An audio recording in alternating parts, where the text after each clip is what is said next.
Donc, bonjour à tous. Donc, je me présente, je suis Olivier Joubert, je suis professeur à l'Université de Nantes et chercheur à l'Institut des matériaux de Nantes-Jean Rouxel. Je suis un chimiste du solide, chercheur dans les matériaux pour les électrolyseurs et les piles à combustible fonctionnant à haute température. Aujourd'hui, et je suis aussi directeur d'une structure du CNRS, donc française, qui s'appelle la Fédération de recherche hydrogène, qui rassemble une trentaine de laboratoires académiques travaillant dans le domaine de l'hydrogène, sa production, son stockage et sa conversion à travers les piles à combustible. Je ne suis pas là pour présenter la fédération, mais pour modérer une table ronde. Donc je remercie bien sûr les organisateurs pour nous laisser la parole aujourd'hui et surtout pour faire on va dire un retour sur les tables rondes d'hier après-midi, hier mardi, qui ont tourné autour du renforcement de la collaboration, la coopération scientifique sur l'hydrogène à l'échelle européenne. Il y avait 4 ateliers hier après-midi qui rassemblaient des scientifiques belges, français, luxembourgeois et allemands, qui ont permis de montrer l'utilité des échanges entre les chercheurs, notamment dans le cadre de coopération donc transfrontalière. Ces 4 ateliers ont planché sur des thématiques différentes, comme vous allez le voir, avec l'objectif de faire ressortir des problématiques actuelles et des actions qui sont attendues pour résoudre ou pour lever ces problématiques. Après une nuit, on va dire, une après-midi, peut-être une soirée, où là, il y a eu une maturation entre les rapporteurs et les présidents de sessions, de ces ateliers-là. L'idée de cette table ronde est de faire un retour sur ces ateliers et de nous remettre leurs conclusions. Donc ceci avec donc les rapporteurs de ces ateliers qui seront présents, qui vont se présenter au fur et à mesure. Moi, je vais laisser environ entre 5 et 7 minutes associées à des présentations pour chaque personne. Et parce que je voudrais qu'on laisse un petit peu de temps pour les questions. Et surtout, je voudrais finir par donc laisser la parole à Madame Ims, qui est présidente de l'Eurométropole de Strasbourg, pour conclure sur cette action-là, en donnant donc peut-être des ouvertures sur les possibilités d'aider pour lever ces verrous. Donc je vais commencer par le début, par la gauche, comme vous voyez ici, au niveau des présentateurs, par l'atelier qui tournait autour des enjeux scientifiques pour la production d'hydrogène, avec qui avait comme présidente Bianca Rita Pistillo, et le rapporteur est Aravind. So please, Aravind, the floor is yours. Thank you very much. So I think the slides. Hello, is this working? Yeah.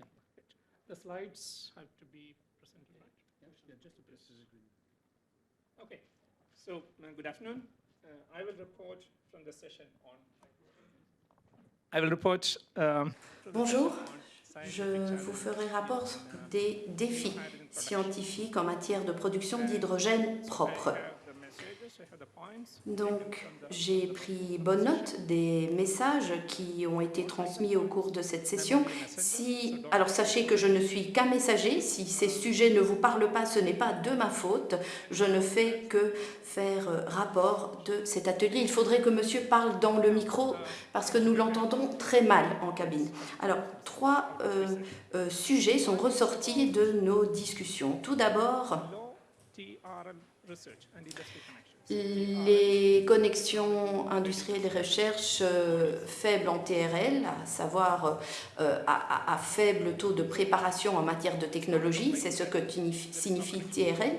Alors, ce n'est pas un problème s'il n'y a pas forcément de synergie entre les chercheurs et les sections industrielles, mais les programmes nationaux pourrait faire le lien entre les recherches à faible taux de préparation technologique et les industries. Et il faudrait renforcer ce point-là en Europe, car nous avons besoin de tels programmes. Ensuite, nous avons parlé des activités systémiques, à savoir la création de nouveaux systèmes, de nouvelles technologies par des groupes de recherche, par des secteurs industriels qui effectuent des analyses de données, des analyses sectorielles, je reviendrai là-dessus. Et puis, troisième point, la nécessité de produire de l'hydrogène au niveau local. Donc, en complément des efforts pour s'approvisionner en hydrogène à partir de l'Australie et du continent africain, il faut aussi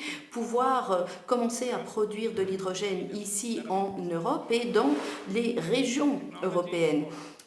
Il faut partir à la recherche de technologies pour assurer cette production locale, interrégionale, bien sûr, qui reposerait donc sur davantage de coopération. Alors je reviens au premier point lié aux connexions entre le monde de la recherche et le monde de l'industrie. Et là, le message principal est le suivant. Bien souvent, les industries sont liées à des niveaux de recherche à haute intensité technologique. Et c'est là qu'il faut un petit peu changer la donne. On le sait, l'hydrogène reste très cher, il faut réduire le coût de production de l'hydrogène et si les entreprises veulent rester compétitives dans les années à venir, il faut que les catalyseurs, les matériaux liés à la recherche voient aussi leur coût baisser. Et si on se penche sur le calendrier, il est très important que des recherches à faible niveau TRL soient en lien avec l'industrie, avec de nouvelles technologies de mesure. Donc, il faut qu'il y ait davantage de perspectives qui puissent s'offrir au monde de l'industrie. Alors, comment procéder?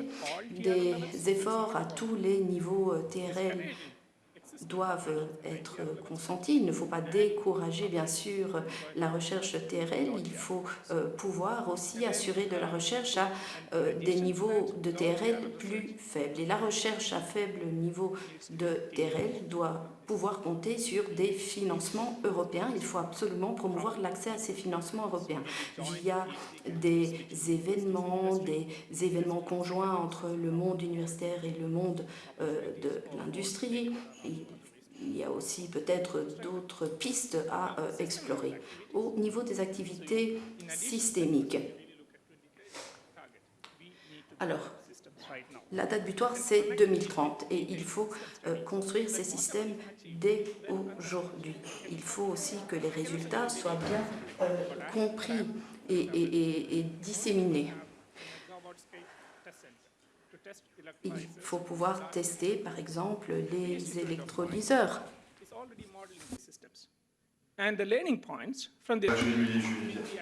Et ces efforts,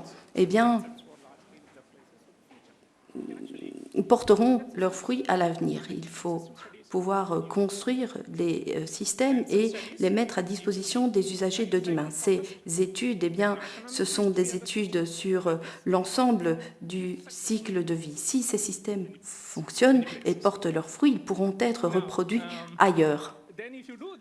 Alors, si on procède de la sorte, il sera possible de parvenir à des classements technologiques. Comment classer les technologies pour différentes applications et dans des conditions différentes. Dans une région, une technologie fonctionne bien, mais pas forcément dans une autre. Donc, ces classements peuvent être très utiles et ils doivent être effectués pour l'ensemble de la chaîne de valeur. Alors, j'en viens à quelques exemples sur l'hydrogène nucléaire, le biohydrogène, l'intégration des énergies renouvelables, l'hydrogène géologique, l'hydrogène naturel. On parle de gaz naturel, on pourrait parler aussi d'hydrogène naturel. Donc voilà certains points qui ont été évoqués hier. La production d'hydrogène au niveau local. Il faut pouvoir appuyer les technologies et les systèmes destinés à la production locale d'hydrogène Alors, par exemple, Groningen aux Pays-Bas est bien relié à la mer du Nord. En France, on travaille beaucoup sur l'électrolyse. L'hydrogène solaire peut être une possibilité, de même que la biomasse obtenue des exploitations agricoles. Le géohydrogène est aussi une belle opportunité. Voilà les messages que je souhaitais vous transmettre et je vous remercie pour votre attention. Merci, Monsieur Velayani. Prochain rapporteur. Donc, quand ça concernait l'atelier dont le titre était Approvisionnement et logistique de l'hydrogène, qui était présidé par Michel Depape, et le rapporteur est donc Madame Evrim Ursavas, que je laisse donc présenter ses conclusions. Yes, thank you very much. Thank you. Oh, sorry. It's weird to hear myself. Okay. So my name is.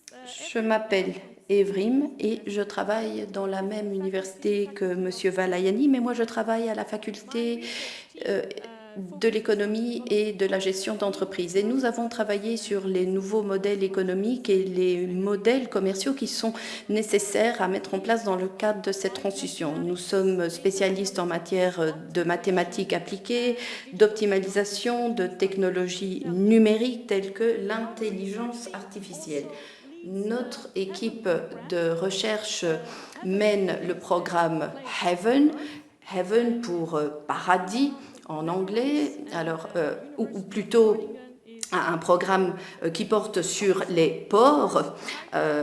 Et Groningen est un des grands ports des Pays-Bas. C'est un projet qui est mené avec d'autres vallées pour l'hydrogène dans le cadre des initiatives menées d'ici à 2023. Et je dois dire que l'atelier d'hier sur l'approvisionnement et la logistique relative à l'hydrogène fut très fructueux. Nous avons pu compter sur la participation de nombreux pays, secteurs et des experts spécialistes dans différents domaines de la chaîne d'approvisionnement. La chaîne d'approvisionnement recouvre l'ensemble de la chaîne de valeur, de la production au transport, au stockage et à l'utilisation finale. Et voici bien une image du programme Haven, port. Et nous utilisons les énergies renouvelables provenant de la mer du Nord, nous les amenons sur Terre, nous produisons l'hydrogène et nous les distribuons vers différentes applications de chauffage des habitations, d'utilisation industrielle, d'aliments pour animaux, d'applications mobilité, poids lourds, taxis. Et bien sûr, cet hydrogène peut aussi être stocké de manière souterraine. Donc voilà, nous nous sommes concentrés sur la chaîne de valeur et nous estimons que qu'une gestion robuste de cette chaîne de valeur façonnera l'avenir de l'hydrogène. Au cours de notre atelier, nous avons évoqué plusieurs processus, notamment la production, et là, notre expert, c'est Aravind. Alors, nous le savons, nous avons besoin d'hydrogène et la production, les besoins d'hydrogène vont exploser. Où allons-nous nous approvisionner? Au niveau local ou bien à l'étranger? Il faudra certainement importer de l'hydrogène pour satisfaire ces besoins croissants. Si on regarde ce qui se passe au niveau de l'énergie éolienne, on peut s'attendre à des schémas similaires pour l'hydrogène. Il faudra bien sûr tenir compte des coûts de transport et de tous les coûts liés à la chaîne d'approvisionnement. Alors certes, nous avons besoin d'hydrogène, mais nous devons aussi nous assurer que les composants des électrolyseurs soient au rendez-vous. Il faudra stocker ces composantes, il faudra veiller à ce qu'il n'y ait pas de goulot d'étranglement. Et une fois que l'hydrogène est disponible, il doit pouvoir être distribué. Et là, il y a plusieurs modes de distribution possibles. Nous nous sommes concentrés sur la charpente, sur la charpente de l'hydrogène européen. Mettre en place les bonnes infrastructures, c'est absolument indispensable. Il faut aussi pouvoir stocker l'hydrogène au niveau local et s'assurer que des infrastructures de stockage soient disponibles ailleurs. Donc cette charpente est absolument nécessaire au niveau des infrastructures, au niveau de la législation. Dans certains cas, eh bien, parfois les systèmes énergétiques locaux resteront indispensables. Il faudra réfléchir au degré de décentralisation. Et puis, on peut aussi, qu'allons-nous distribuer, on peut... il existe plusieurs formes d'hydrogène liquéfié, plusieurs systèmes de transport sont envisageables. Il existe aussi des molécules différentes en fonction de l'utilisation finale. Nous avons parlé de mélange d'hydrogène, mais il y a aussi toute une série de questions qui se posent au niveau des émissions de carbone et du système d'échange d'émissions. Alors, quels sont les incitants à utiliser l'hydrogène?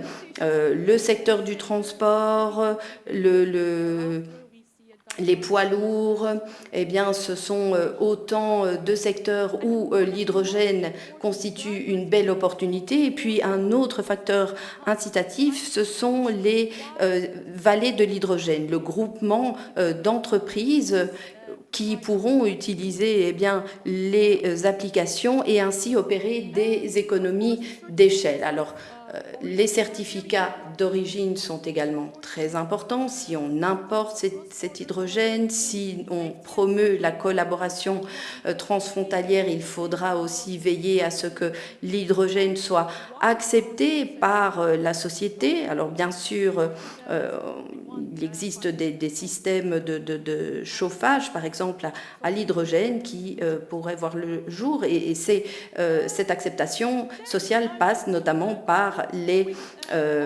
médias sociaux. Alors, je conclurai avec quelques principes de base. Tout d'abord, cette transition, elle est très dynamique.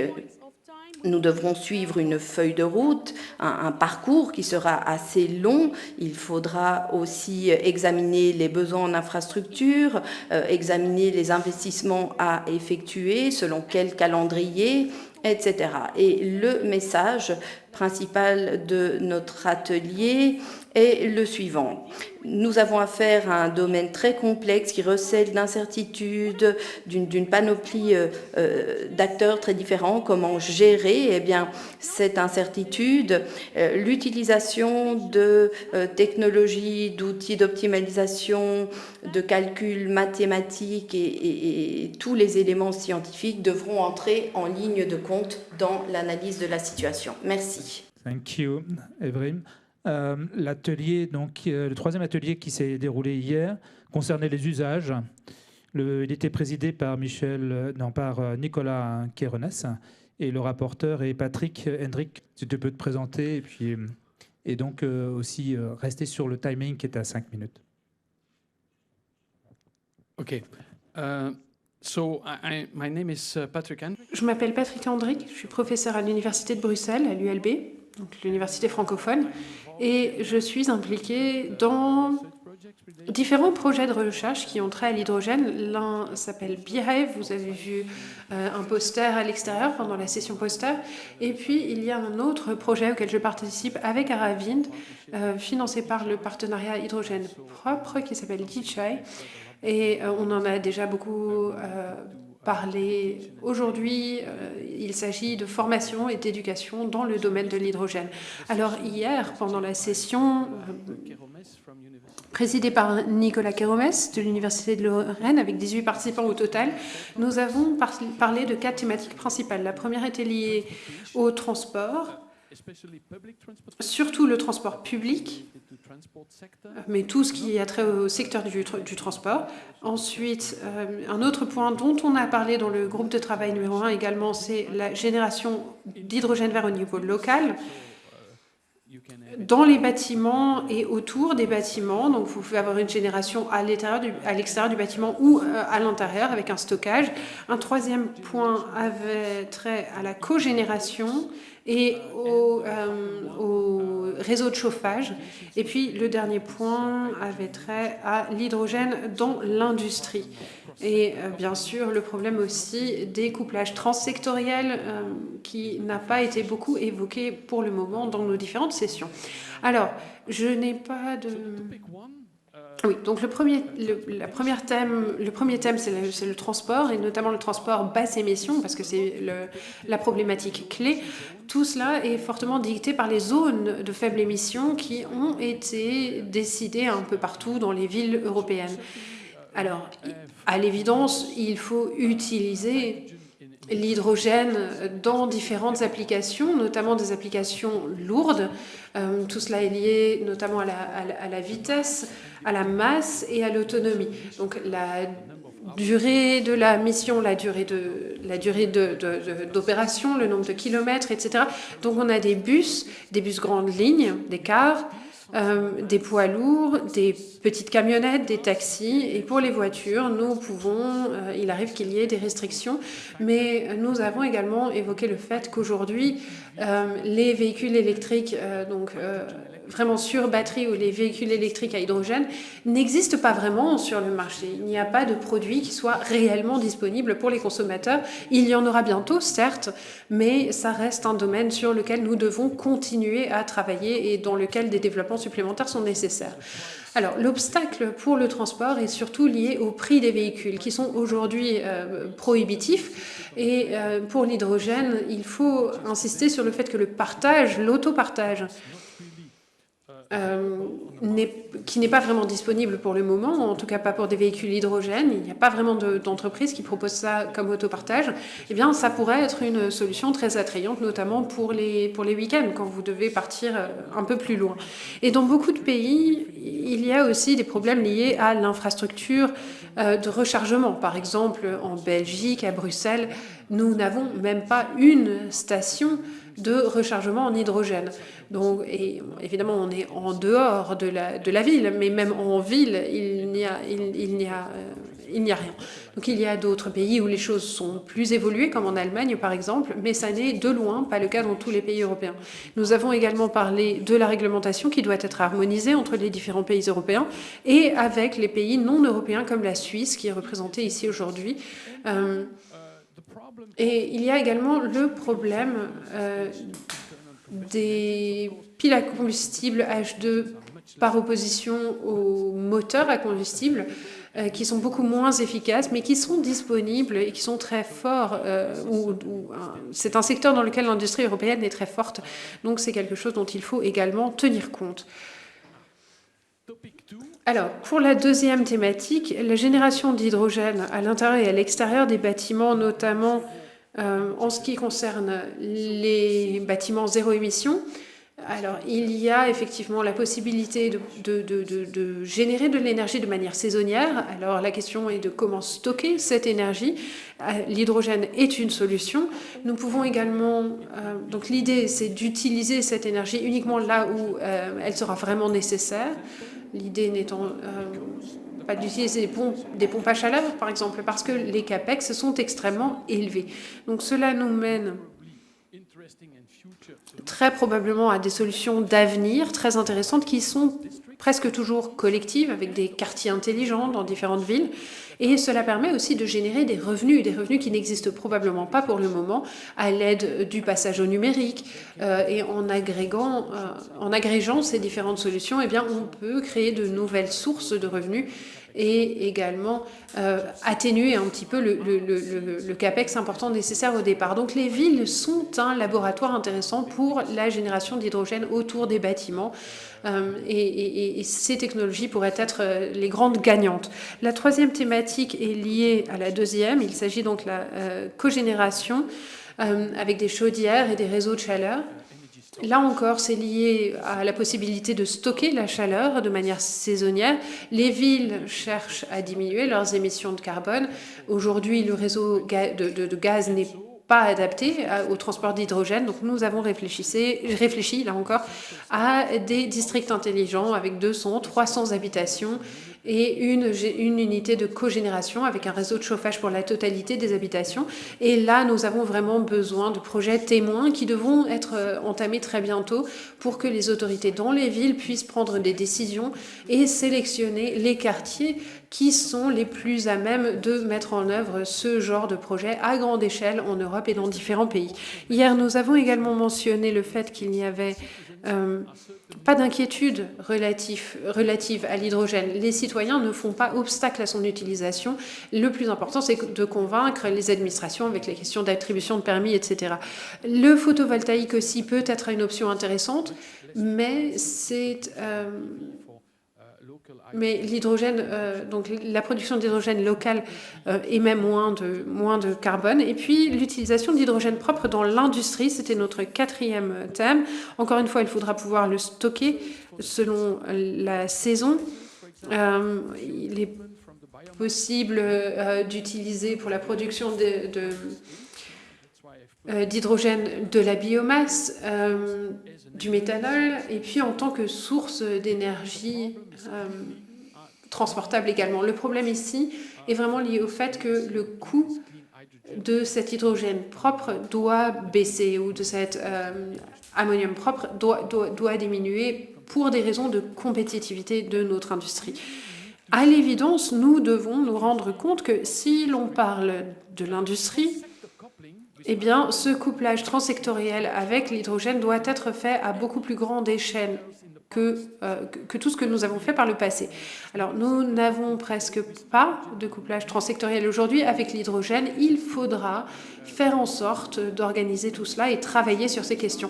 Pour l'industrie, donc on a commencé à parler de ça hier, ça a été le premier point dont on a parlé, il est impératif d'avoir des procédures d'obtention, d'octroi de permis qui soient beaucoup plus simples, parce qu'aujourd'hui, les permis sont difficiles à obtenir, c'est une usine à gaz, sans mauvais jeu de mots.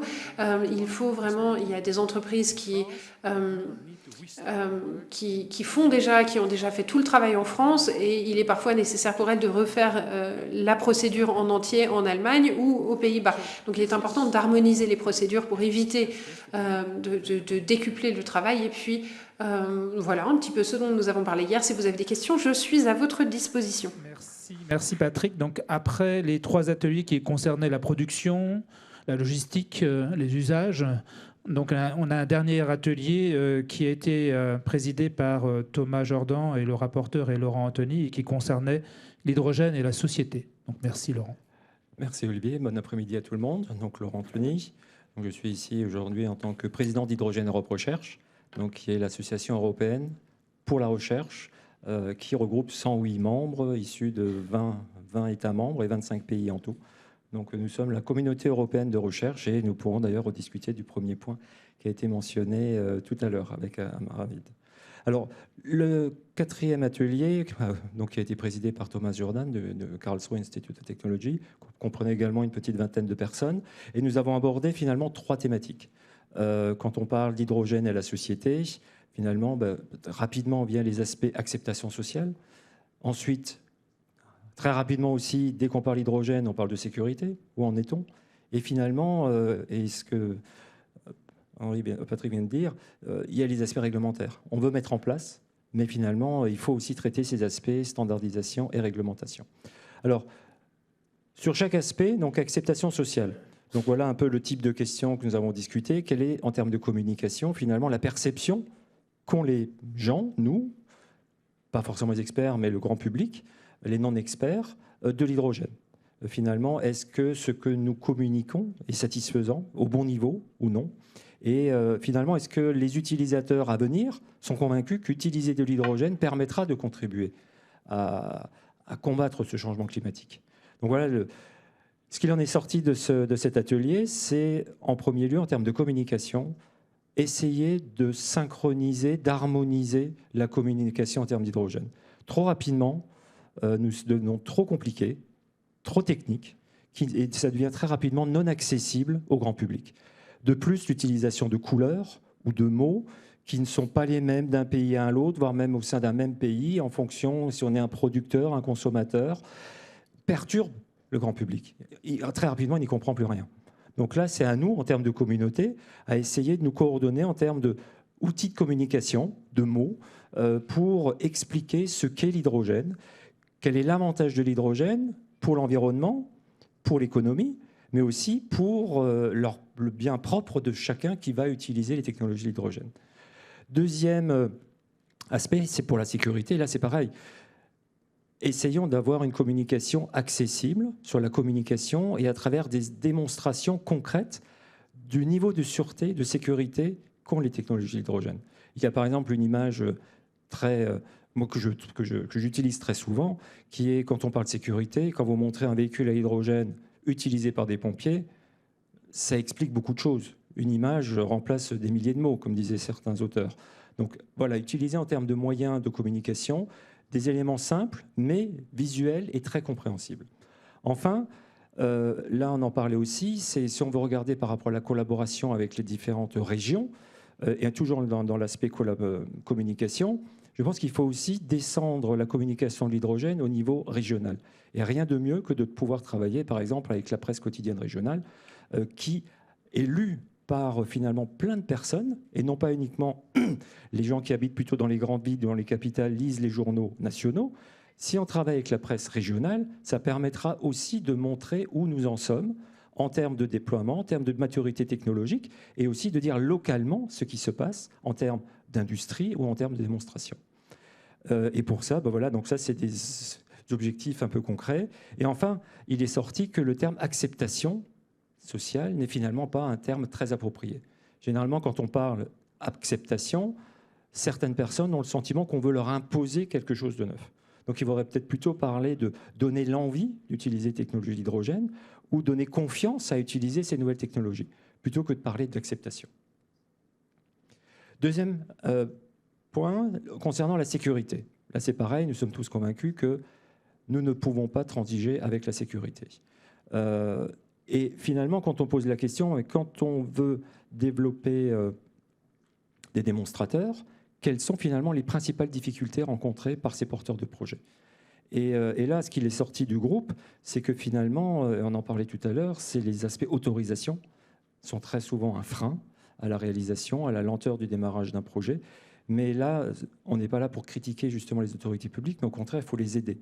Il faut les aider et ça veut dire travailler de manière beaucoup plus étroite avec eux pour les informer, répondre à toutes leurs questions en amont même des projets et avoir vraiment un travail collaboratif permanent entre ces autorités publiques et les porteurs de projets dans toute la chaîne de la valeur. Et en termes de sécurité aussi, pour créer des liens entre les régions et l'Europe, il y a aujourd'hui en Europe un comité, ce qu'on appelle le European Hydrogen Safety Panel, qui existe, qui est une quinzaine d'experts au niveau européen, qui traitent des dossiers des aspects sécurité. Et pouvoir créer un lien entre les acteurs régionaux, qu'ils soient publics ou industriels, avec ce panel européen d'experts, va permettre aussi de favoriser ces échanges, ces formations, et d'échanger en termes d'expertise et de meilleure utilisation des recommandations, ce qui s'est fait de bien, où étaient les difficultés, pour aller dans ce sens, base de données des incidents, qui va donner des éléments concrets pour expliquer et justifier et convaincre les autorités publiques de sécurité que nos technologies développées sont sûres.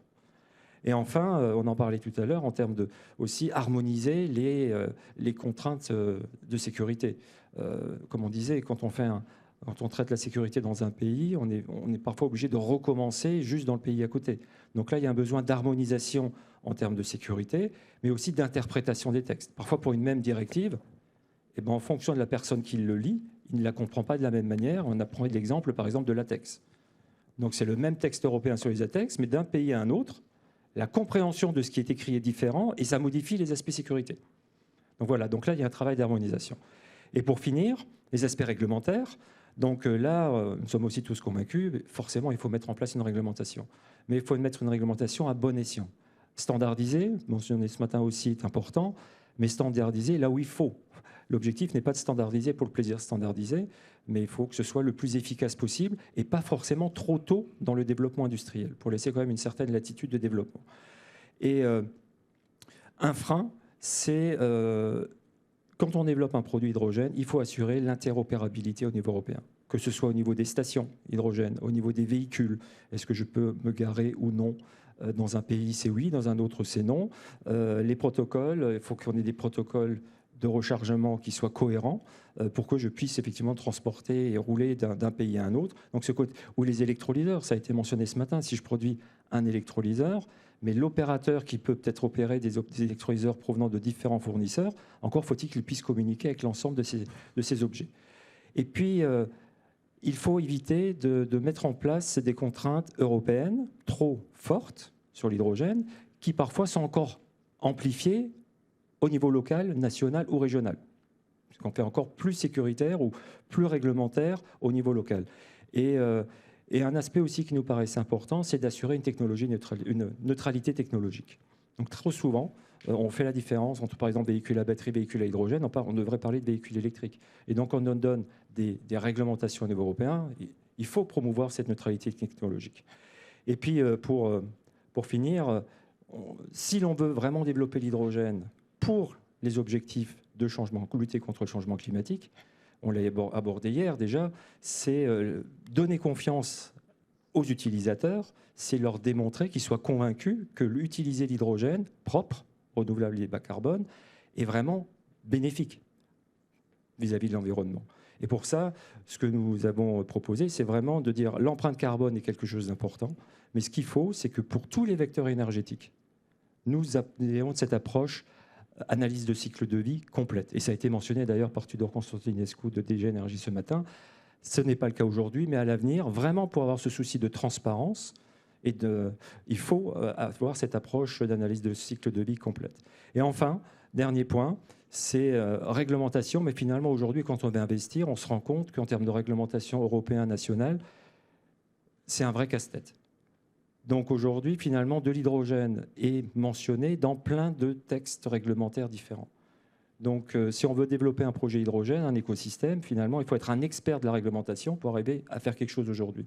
Donc là aussi, ce qu'on appelle, au niveau politique, c'est de dire, plutôt que de mettre un peu de l'hydrogène partout, c'est renverser la vapeur, et plutôt de faire un texte ou une petite famille de textes sur le vecteur hydrogène, avec des utilisations différentes, mais que l'utilisateur ait un nombre limité de textes qui lui permettent de savoir exactement ce qu'il faut faire, d'avoir cette vision aussi long terme, qui va donner confiance à la fois aux industriels pour développer, mais aussi aux investisseurs qui sauront que la réglementation est en place, elle est claire et elle est pérenne. Donc voilà un peu ce qu'il est sorti de cet atelier. Merci Laurent. Donc, je voudrais simplement vous remercier tous les quatre d'avoir fait ce gros travail de reporting, parce que je sais que c'est conséquent. Vous avez travaillé certainement ce soir, disons hier soir, ce matin, et voire ce midi aussi. Vous avez mis vous avez rassemblé dans des documents qui sont à mon avis très riches l'ensemble des verrous, que ce soit des verrous scientifiques, on en a parlé, BAT-TRL, des verrous technologiques, des verrous sur la culture et des verrous sur réglementation, et j'en passe certainement. Donc maintenant, je pense qu'il y a derrière cela des actions à mener, et je voudrais aussi laisser la parole maintenant à Madame Ips pour conclure sur cette session. Donc, je vous remercie de prendre la parole pour cette conclusion. Je vous salue encore une fois. J'ai pu faire ce matin un temps d'introduction à cette journée très riche. Je voudrais donc saluer encore une fois dans la salle les personnalités politiques, économiques et universitaires, et peut-être, en ce moment de conclusion, rappeler les objectifs globaux qui nous rassemblent. Pour tous, nous avons un seul objectif, c'est la neutralité carbone en 2050. Nous sommes tous concernés par les accords de Paris, qui est de limiter la hausse globale des températures à 1,5 degré. Et nous souhaitons que l'Europe accélère la transition énergétique, particulièrement dans le domaine des transports et des mobilités, où le développement de l'hydrogène peut prendre une place évidemment centrale, très, très attendue. Et c'est bien l'objet de ce travail sur ces 2 jours. Les ateliers qui se sont tenus l'ont montré. Il est essentiel de renforcer les coopérations scientifiques, techniques et économiques. J'insisterai particulièrement sur ce qui vient d'être dit, des problèmes d'infrastructure. On a vu, ça a été beaucoup dit tout au long de la matinée, le poids des réglementations, le problème de la coordination des réglementations, l'harmonisation à l'échelle européenne, et puis aussi valoriser le caractère transfrontalier de toutes les démarches entreprises. On voit bien qu'il est nécessaire de faire simple pour les industries, je reprends ce mot, et peut-être aussi faire œuvre de démonstration pour accueillir et provoquer le consensus autour d'une technologie qui peut encore inquiéter. Pour le dire autrement, il est important de partager les feuilles de route politiques, je dis bien les feuilles de route politiques à tous les niveaux de décision, que ce soit régional, national et le niveau européen, pour faire de cette ambition de neutralité carbone une réalité palpable et concrète. Permettez-moi de vous dire quelques mots sur l'Eurométropole de Strasbourg, pleinement engagée dans cette dynamique, parce qu'elle s'inscrit dans la stratégie nationale bas carbone, parce qu'elle a un plan climat 2030 et travaille à une forte décarbonation de son écosystème des mobilités. Je pense par exemple au renforcement de trams, de transports en commun, je pense au transport à la demande, je pense au doublement de l'offre ferroviaire à l'échelle de la métropole, avec un très beau et fort partenariat avec la région Grand Est particulièrement. Il importe aussi pour les pouvoirs publics ce que nous faisons de savoir prévoir des aides à l'achat de véhicules propres, et particulièrement notre métropole et d'autres sont concernés par la zone à faible émission. Ces thématiques, ces impératifs légaux, ces volontés aussi d'aller sur la décarbonation, la fameuse ZFE nous amène à proposer un conseil personnalisé auprès de nos habitants pour changer de mode de transport et de mobilité, et aussi et surtout accompagner les entreprises à travers une agence du climat. Et les entreprises sont demandeuses aussi de pouvoir bénéficier d'ENR, où l'hydrogène prend une place tout à fait intéressante. L'Eurométropole est engagée dans une stratégie énergétique à horizon 2050.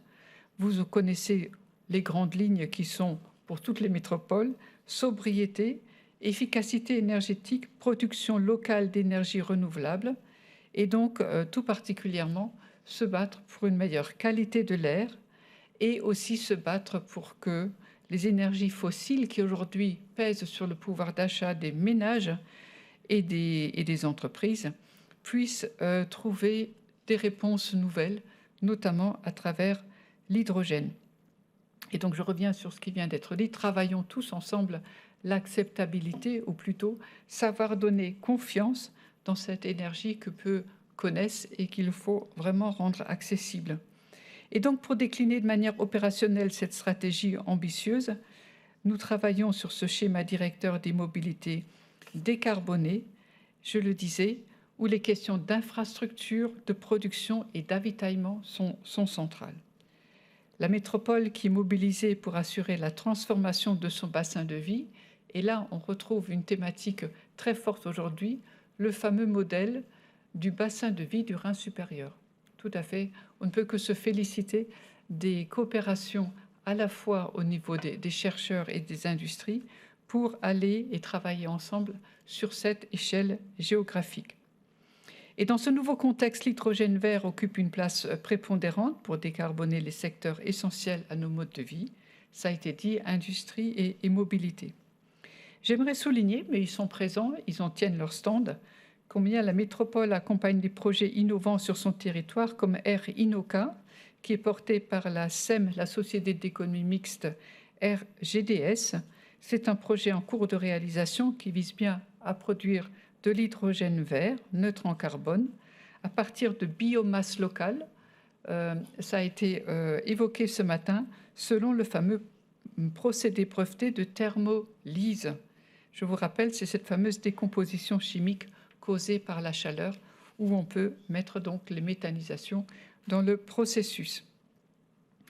Au-delà du soutien à ces projets innovants, Strasbourg, de par son statut de capitale européenne, souhaite bien travailler dans ces corridors européens où nous trouvons aussi les thématiques des ports, et particulièrement le port autonome de Strasbourg travaille aussi déjà sur ces thématiques écosystèmes portuaires et hydrogène, coordonné par France Hydrogène, pour étudier les potentialités de l'hydrogène sur ces ports, sur ces zones portuaires.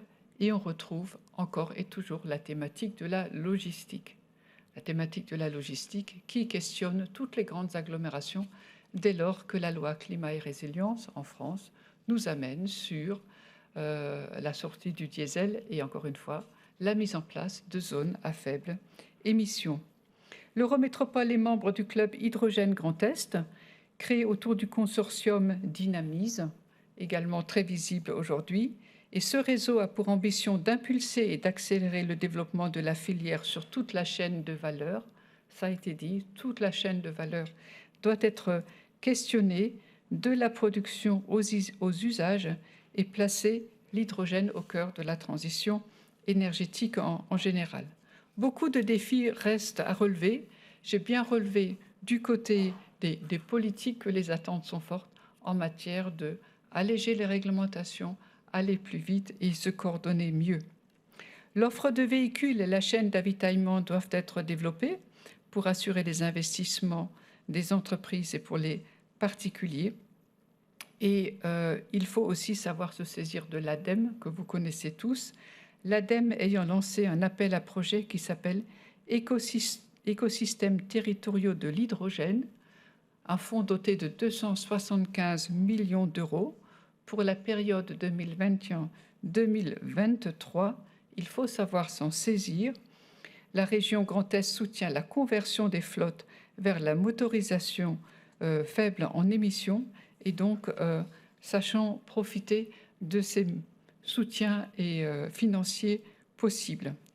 Pour conclure, pour assurer le développement et la massification dans un temps réduit au regard de l'urgence, on parle bien de l'urgence climatique, nous avons bien besoin de renforcer la maturité de cette filière. Je crois que tout le monde en est conscient aujourd'hui. Sécuriser les investissements, réaliser des économies d'échelle et encore une fois faire de l'hydrogène vert un véritable vecteur énergétique pour répondre à ces enjeux. Le temps presse, il faut agir vite et fort. Nos métropoles, et particulièrement l'Eurométropole de Strasbourg, s'y engagent. Je voudrais, pour conclure, souhaiter courage et ténacité aux chercheurs et aux industriels dans la salle, et encore une fois au pouvoir public de se mobiliser à l'échelle régionale, nationale et européenne pour faciliter cette transition qui nous importe et qu'on souhaite faire aboutir. Merci beaucoup.